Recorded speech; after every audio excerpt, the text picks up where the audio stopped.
Flooding has been a major issue in many parts of KELOLAND this year, with the rain starting in March and taking very few breaks. Flooding along the Missouri River Basin was the focus today of a meeting between Senator Mike Rounds and the Army Corps of Engineers.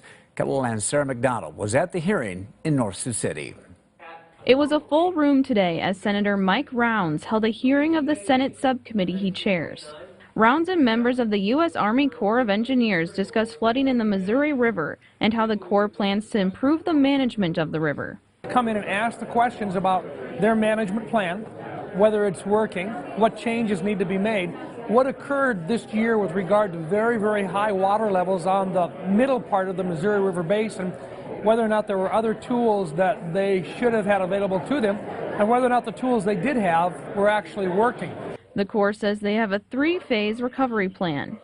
The first phase includes the initial response, which would improve the system to be ready for the next flood season. Our second phase is our permanent repair of the system that existed before flooding. And our phase 3 is our long-term plan, and it's really the most important. It's to not simply rebuild what was there before the flood, which would have the same risk of flooding in the future, but to improve the system, to improve conveyance of the river so that we can handle these record or increasing rainfalls. As the general said, they have a three-phase plan going on right now. They're going to work it through.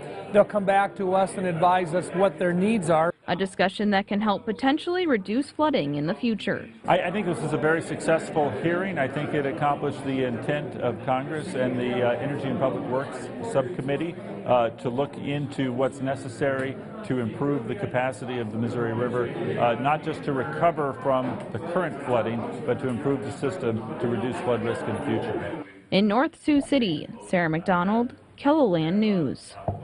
Helmlinger says that the river does not have the carrying capacity that it did when the dam system was first put into place. Some of the reasons why is because of more sediment and different weather patterns.